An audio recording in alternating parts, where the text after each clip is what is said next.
The Art and Industry of Business and Living podcast, discussing conscious choices around business, money, life and living, and creating a greater future for you and the planet. Hey everybody, welcome to The Art and Industry of Business and Living, and it's 2018. Woohoo! Now, I have awesome friend of mine on here today, and I'm very grateful that you made it on here, Dain. It's Dr. Dain Heer, so welcome. Thank you. I am so glad to be with you, my friend. And it's almost happy friggin' New Year time. Woohoo! It is almost Happy New Year time, and happy friggin' New Year. Happy friggin' New Year, exactly. Exactly. And one of the things, because this is actually going to be aired on the 8th of January, so by the time happy friggin' New Year. Exactly. It's 2018. Boom. We're in the future right now. I'm not even in Australia. I'm in Japan. I am in the future. So, and you're getting your bars run as we do this show. I love that. I know. And, I'm trying, if I start, sounding like a slow friend and I start slurring, it's because of bars. Just let me know. Just go ahead. Take a break from bars. We have a key word anyway, strawberry shortcake. If I start saying strawberry shortcake, it's like, dang, you're getting really slow there because he's getting his bars run. Strawberry shortcake sounds for you're being slow, stupid. So hurry exactly. Yeah. And if you haven't had your bars run and you're listening to this thinking, what the hell is he getting run? Go check it out. Bars.accessconsciousness.com. We have like over 3,000 facilitators around the world in over 173 countries. So you can find someone to get your bars run. And we actually have Global Bars Day. Oh, you just missed it because this is aired on the 8th. Damn. 2 days ago. Sorry. Yeah, but get your bars run. Find a bars class. I mean, it's like $350 or something to go to a bars class, and you get your bars run twice, and you get to run someone else's bars, and you get to see an awesome video with Gary and Dain and a whole day. And guess what? Then you can actually create it as a business. You can be a practitioner. And I don't know how anybody survives the holidays without getting their bars run personally. Oh, my goodness. I don't either. It's like we seriously had, like I've used Access Consciousness tools for 16 years now. The 27th of December, I think, was my darkest day of the year. You should have seen me. I knew I wasn't being me. I asked every freaking question. Brendan's going, do you want some help? And I'm like, well, I guess so, because this isn't much fun. I was like, I'm going to have to write Gary and Dain an email saying, dear Gary and Dain, I'm sorry, I've lost my mojo and my ability to create. Goodbye. And unlike Austin Powers, I cannot go back in time and find where it was taken. And find the fat bastard that stole it. So I think I'm leaving now. Bye-bye. Exactly. But then you know what? We're in Japan right now, and we've got this magazine that has all these restaurants advertised. And I love the way they do the translation. And one of the restaurants there, their tagline is, the restaurant makes you happy. And I was like, Brendan, we have to find this restaurant. We have to go there. Book it. Let's book it every day. For breakfast, lunch, and dinner. Yes. Exactly. It makes you happy. Let's do it. Oh, that's my kind of restaurant. I know. Anyway, this time of year, as we've been talking about, can be quite crappy. It's like, can be really shitty. And like I said, 16 years of having Access Consciousness tools. I know the tools. I have the questions. And yet I still, chose this like really random shitty day. And fortunately got out of it. And now I've got my mojo back, and it's very different. It's actually not back. It's creating something different in a way that hasn't been created before. And I was looking at, New Year. Yeah. People have New Year's resolutions. Yeah, go ahead. Can we speak to that for just a moment? Because you said something brilliant. You're like, my mojo isn't back. I have something different available. And if we would recognize that what we actually, especially at this time of year, and I think it's something that most people have probably never even looked at or addressed, is what we do is we go through a period of change if we allow ourselves to. And what we do is we actually prepare ourselves for something greater to come. But when the old is going away and the new hasn't yet shown up, a lot of times we go into exactly like you're talking about, one of the shittiest days of your life. Or for some people, it seems to last for weeks. But what happens is if you weather that storm, and one of the things I'm grateful for about Access Consciousness is the tools to not only weather the storm, but to make it easy and to get to that space that's beyond it a lot faster than you would without those tools. But if you weather that storm and you actually allow yourself to walk through it, you become greater as a result of going through that. And you become different and you become more peaceful in a lot of ways and also more creative. I think we've just never given ourselves permission to have a shitty day or two so that we can get beyond this insanity that we're currently functioning to get to something greater. And I'd say it always leads to something greater if we're willing to look from that place. I love that, Dain. Thank you so much. It's because I see that most people, including myself, go into judgment of having that shitty day rather than, okay, so what's right about this I'm not getting, which is a question from Access Consciousness to look at something like that. It's like, what's right about this I'm not getting? You know? Exactly. And that thing of just going to question, even if you don't know what question to ask, and that question is a great question. What's right about this I'm not getting? How does it get any better than this? What else is possible? And what will it take to change this into something greater? Are these questions that open the door to something different. And if we did nothing else except get present and ask a question, we would start to have a different sense of the way things are actually showing up for us. And I also get the willingness to have the awareness when you ask the question, because one of the things Brendan and I have been looking at is 10 days away is too long. It's like, I mean, we travel all the time with work, with Access, but it's so different. So, but instead of trying to prove that we could come to Japan for 10 days and have a great time skiing, etc., we literally went, okay, 4 days would have been enough. That would have been fun. Right. You know, and then let's go home and let's create. I mean, we have been creating here too, but the willingness to have a look at it and go, okay, so what's the awareness here? And Brendan just said to me, I never want to go and stay in a chalet again trapped by snow, because we've seriously had the most snow here that they've ever had here. And 2 days ago, we had the most snow in the world. And there was so much powder day and it was incredible. Like, I was like, is there such a thing as too much snow? Yes, there is. Well, I heard you guys got 5 feet in 24 hours or something. Oh, yeah. Yeah. And that was just the beginning. It just hasn't stopped. It's like, and it's up to like your chest, and they had to dig us out of our house like 3 times. It's like, you know? Wow. So it's been interesting. You do like talk about being, you know, you're trapped in a cave or whatever. Yeah. Trapped in a cave and can't get out. Yes. Exactly. Well, see, the interesting thing when you talk about 10 days is too long to travel, it's like, I've sort of got that same point of view. I'm like, vacation should last about 3 days. Yes. And, you know, because for us, you know, we travel about 90% of our lives. And, you know, with you guys facilitating the advanced classes that you're facilitating now, it's like, it's going to be that way for you, me, Gary, and Brendan. But when we're traveling, what we're doing is we're continuously creating and we're continuously contributing to a lot of people. And that's very creative. You know, when you go skiing, it's like you're still working. We all work all the time in Access Consciousness. But at the same time, there's this sense of there's so much more I know I can do. Let me get out and facilitate. Let me interact with hundreds of people at a time or thousands of people at a time, depending on the venue that we're, you know, doing that in. And I think that's one of the other elements that starts to get people down is they have this idea that they need downtime. But in actuality, the only time they're really having fun is when they're creating and when they're contributing what they're here to contribute in the world.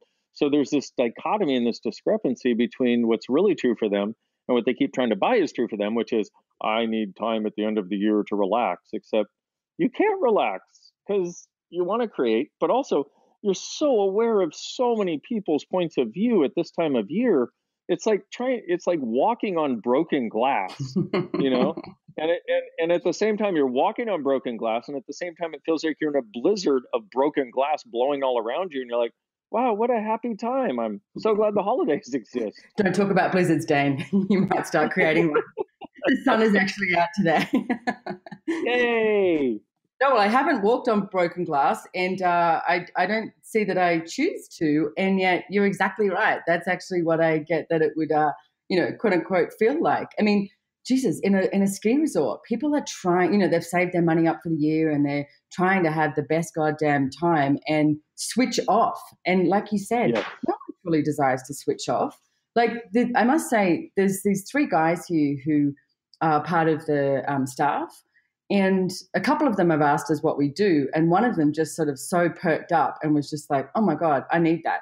And that spark of someone desiring something different gave me so much energy to create and so much energy to be me and to keep like moving forward with that, exactly what you're talking about. Whereas everyone else here is like, there's this blankness because they are on quote unquote holidays. And it's like, we went to this restaurant the other night, not the one that makes you happy. It was another restaurant because there was no one in there that was happy. Like truly, you looked around and you were like, oh my God. And everyone had kids and big family affair, which is like, you're supposed to have time with your family. And it's like, really? And nobody was happy. No. So we're yet to find that happy restaurant, but Bad translation. And one of the things I actually wanted to mention, Dain, on this podcast, because, as we're talking about this, I do get people start to question where they are at in their life. Well, I'm asking you to question where you're at and what you're asking for. And New Year historically has been another time that people start to go into judgment of themselves. And I see so many people have, New Year's resolutions, but it's usually, most of the time it's about being outside of being them, not being them. And one of the things that I demanded this year and to continue on every single year for the rest of eternity is to be me. And you've written a book called Being You, Changing the World. And I get the simplicity of that, and yet it seems to be something that people create to be really difficult to just be them. Can you talk a little bit about that as an invitation to people for 2018 and beyond to be them? Well, I think you said it brilliantly. It's like it, on the one hand, seems so simple. It's such a simple invitation to be you. And on the other hand, it seems like the most challenging thing we will ever choose.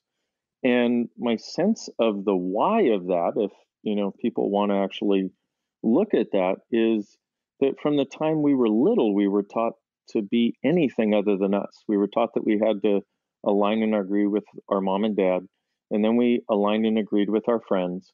And the thing is, we aligned and agreed so dynamically with our mom and dad that by the time we get to teenagers and we want to have something that's ours and actually get to be us, then we resist and react to our mom and dad as though it's their fault we're this way. So the only way we can have us is resisting and reacting. And I think a lot of people get stuck in that mode because they've never been asked what is true for you.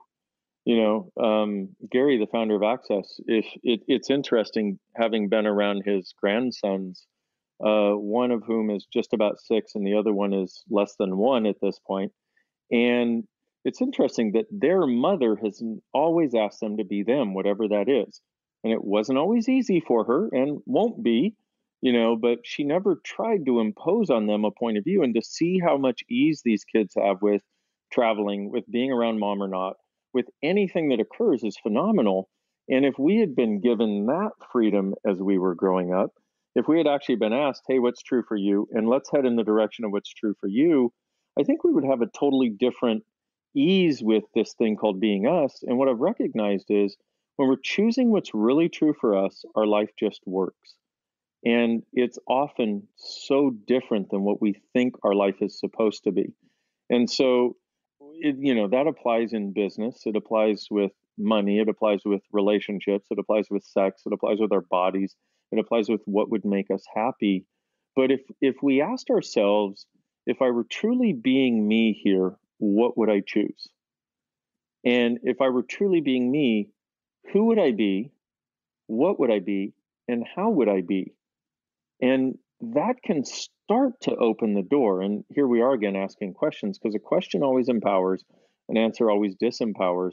And we're stuck usually with the answer that we can't be us. So we need to try to find something that seems okay to be, since we can't seem to be what we already are.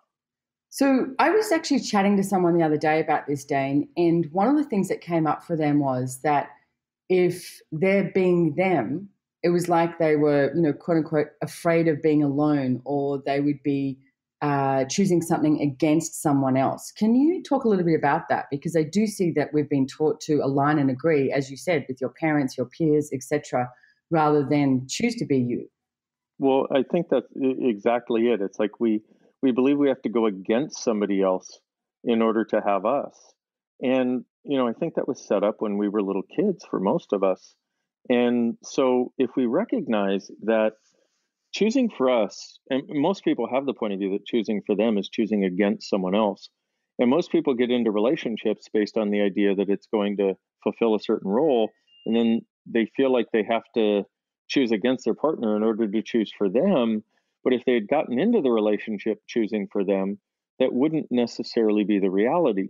And so the idea, in order to choose for us, we have to choose against somebody else, is one of the biggest lies that we bought in this area of choice. If we, and once again, you can look at where it came from, but where it came from is far less relevant than, everybody asking yourself, okay, do I have the point of view that in order to choose for me, I have to choose against other people? Or you could ask yourself, where do I have the point of view? Like, in what areas of my life do I have the point of view that in order to choose for me, I have to choose against others? And then wherever you have that, whoever you have that with, if you have access tools, you can do this magical thing called pock and pot it. If you don't, write that down on a piece of paper, like, I believe I have to choose against blah, blah, blah, and tear it up and throw it away or burn it or something.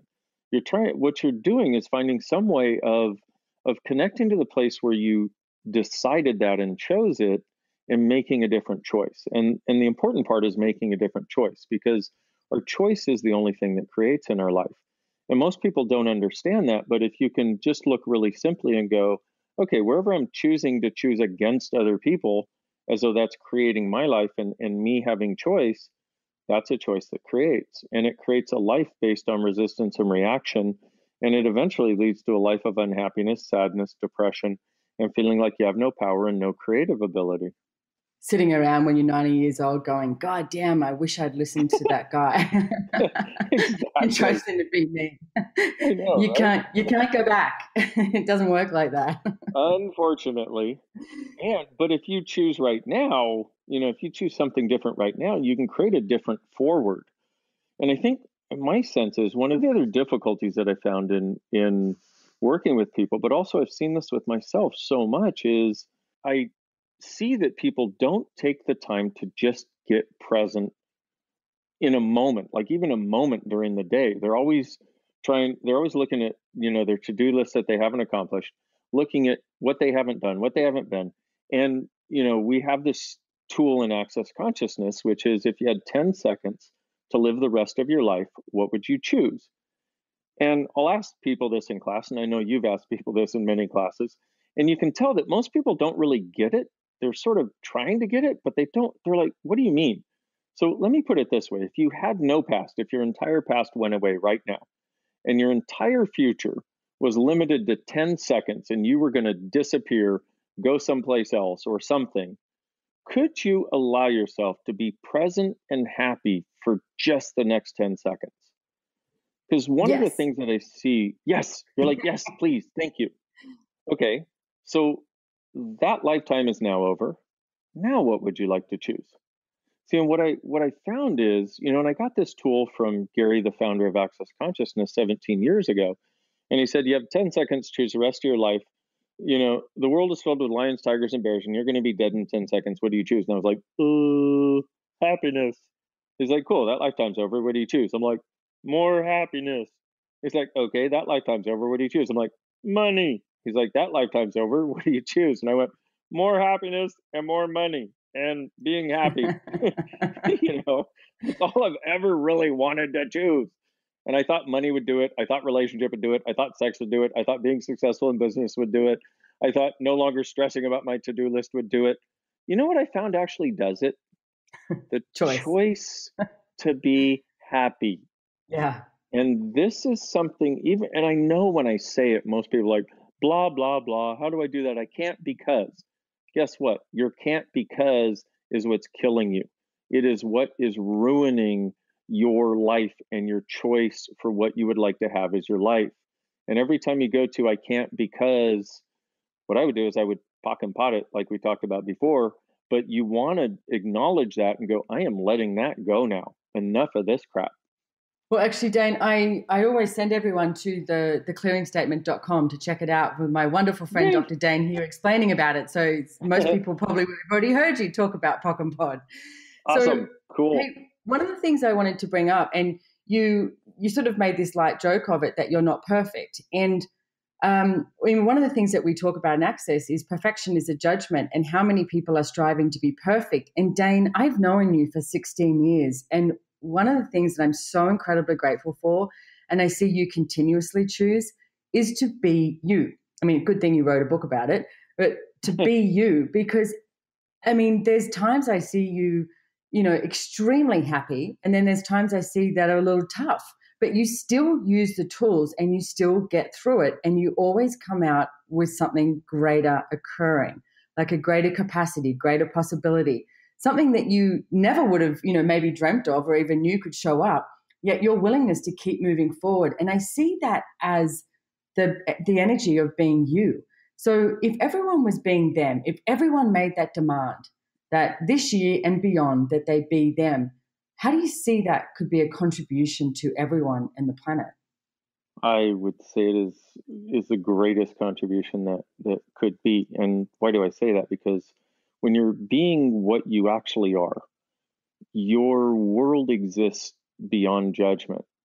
Your reality gets created beyond this reality. And when I say beyond this reality, what I mean is what's really true for you in your reality may have parameters that don't even exist in the world we currently live in and what other people currently see. And so we would exist in a world beyond judgment. We would exist in a world beyond, and when I say judgment, I mean of others and ourselves. We would exist in a world and we would actually create our reality, like our living, breathing, wake. But you don't have to go to a different planet to have this, right?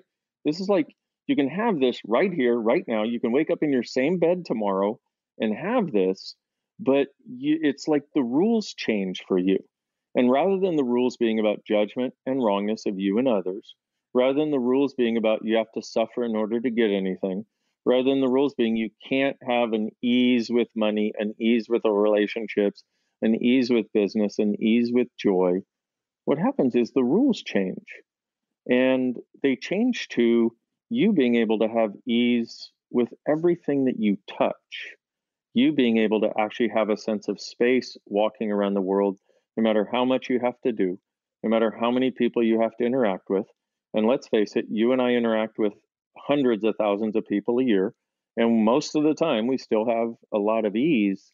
And really, the choice to be you and choose whatever that is and actually do the work, because it isn't the simplest thing you're going to choose, but to do the work of finding out what that actually is, the choice to be you beyond sort of the rules of this reality as we currently have it, is one of the greatest gifts you can give yourself, because that's where the miraculous joy of life comes in. And if you're not being you, you're then subject to the rules of this reality and the rules of judgment and the rules of linearity.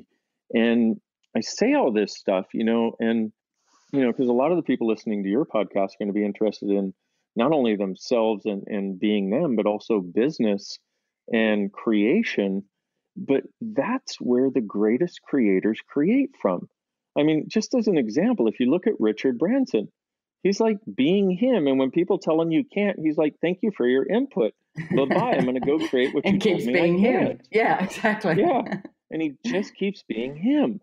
And he has created a sea change in every business he has touched, but it's all from being him. And but the thing about being you doesn't mean you've got to have as much reach as Richard Branson or you can't be it or do it. He started by being him, and he started without a bunch of money. He started with a friggin' desire to create and a willingness to be him no matter what. That's what's created what he currently has. So you got to realize you start where you are right now with the clothes you have on right now, with the food you have in your refrigerator, with the furniture you have in your house, with the house you have, with the bed you have, with the cat you have, and the relationships you have. You start now. Okay? You don't go to nirvana and then get to be you. You fucking start now and let that be where you begin to find what it is that's actually true for you that's different. And when you and the keynote for it, or the acknowledgement of when you're doing or being something that's actually being you, is it'll have a sense of ease, it'll have a sense of peace, it'll have a sense of joy, and it'll have a sense of possibilities to it, and the wrongness will be gone. And when you're truly being you, you function from a reality of possibilities, a reality with no wrongness, and a reality based on joy. It's that simple. I love that, Dain. And it's not about having money. It's not about, waiting for something to show up. It's literally you can choose it right this second. And you mentioned Richard Branson. One of the funniest stories I like about him is he has an investors group. And so if people have an idea, you can pitch it to the investors group. So, but they all sit around, and a lot of the times they'll look at the projections, look at the money, etc. And they said they hate it when he shows up to the meetings, because when he shows up to the meetings, he looks at the energy of it and the idea of it, and he goes, "Yep, let's do it." And they're like, "But Richard," and he's like, "I don't care about that. Let's do it." So he's willing to follow the energy, though, and that's part of being you, is the ability and the willingness and the capacity that you all have is to follow the energy. So, Yes. I want to also invite people to visit your site. You have many sites, but the one I would like to invite them to is beingyouchangingtheworld.com, because right there, right now, you can actually listen to a free audio chapter in Dain's awesome voice, and you can buy his book there as well. And if you don't have it already, start the year with that, Being You, Changing the World. And Dain covers like all topics. It's like everything is in this. It's like, being you in the relationship, being you with money, everything. So it's a fabulous book. And also, if you go ahead and do a bars class and a foundation class, you can come to Choice of Possibilities class with myself and Dain in Santa Barbara, California. And it's from the 19th to the 21st of January. So get your butts busy, and you can do that. You can actually go do a bars class foundation. Check out accessconsciousness.com, and you can find a facilitator near you. If you're having a problem doing that, just contact me. It's easy. So Easy. Choice of Possibilities. And this is my first class that I will be co-facilitating with Dain Heer, Choice of Possibilities, in Santa Barbara. So I'm super excited, or I'm going to use the word exterified as well. Brennan made that word up. I like that word. So, yeah, you're excited and terrified at the same time, but bring it on. Exactly. And I'm excited too. I'm whatever that word is also. Exterified. I'm excited. Me too, because Dain, I can't thank you enough for everything that you have been for not just me, but I'm thanking you for me right now. I mean, for thousands and thousands and thousands and thousands and thousands of people around the world, you have been such a major contribution to them choosing to be them and them choosing greater capacities. And that's what Access Consciousness is about. And you are walking, talking Access Consciousness. And I am grateful that I not only get to work with you and co-facilitate with you, I get to play with you. You are my friend, and I'm very, very grateful for that, and all the places that you have helped me along the years, because there's been some, uncomfortable spaces, and you've been there for me going, okay, asking me questions. And that's what Access Consciousness is about. That's what being you is about. It's not, the mantra of Access is all of life comes to me with ease, joy, and glory, which is the good, the bad, and the ugly. It's not just like, oh, yes, you wake up and, hug heart to heart and everything's okay.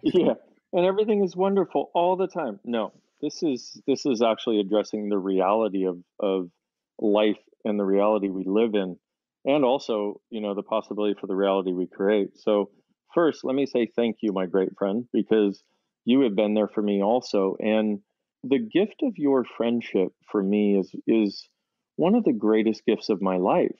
And you have been there for me. I mean, talk about somebody who I know has my back. And I trust you to a degree that is inestimable in this world. And to have that for me truly is one of the greatest gifts. And this thing that we talk about with us being us, it's like, you know what? And when you said, there have been some tough times, no, there have been some downright just painful times for both of us that we've gone through, but we've both been there for each other. And you have that with somebody for 16 years where they never stab you in the back, but they do their best to be there for you and ask you questions. They don't try to shove anything down your throat, but they try to uplift you when you're ready and when they can, and they just let you know you can have as much space as you want. It's like, like you said, that's really us being us as it relates to others. And I am so grateful for the friendship that we have, and that we get to co-facilitate the CLP together. So thank you so much. And I invite everyone out there listening to, what if you made the demand to be you and change the world and have fun, be happy. Wake up this morning, after, like right now, this very second, it's like, what if you chose to be happy and be you? What would the world be like? What would your life be like? And everything it doesn't allow that to show up, and everything it doesn't allow you guys to choose that. Will you please, please, please, please, please, please, please destroy and uncreate it? Times are God's right, hand. Wrong, good and bad, pot and pock, all nine shorts, boys and beyonds. I'm used to being the official pod pocker, so I can throw that in there. That's great. Thank you. And can I invite them to be way happier than they're supposed to? Yes. Like, do one thing a day that makes you truly happy. One thing that is for you and you alone, whether it takes 3 minutes or 30 minutes or an hour. Just do something that makes you happy. You do that, you will start to get a sense of what is actually true for you in a way that's never been possible before. Okay, was it you or me or someone else that thought about masturbating? I'm going to say it was you, because I would never do such a thing while being interviewed on a worldwide podcast. Exactly, that would be horrible. If it makes you happy, do whatever makes you happy. How do you know I'm not doing that right now? Anyway. I don't. Strawberry shortcake. Strawberry shortcake. Oh, Dain, I adore you. Thank you so much for coming on this podcast. And if you guys like this, please tell your friends, like it. I think there's a link below, something like that. And go and check out Dain's website, beingyouchangingtheworld.com. And of course, you can find him on accessconsciousness.com as well. And get your bars run. So yes. Thank you so much for joining me, and I'll see you soon. Thank you, my great friend. Happy New Year, everybody. Bye-bye.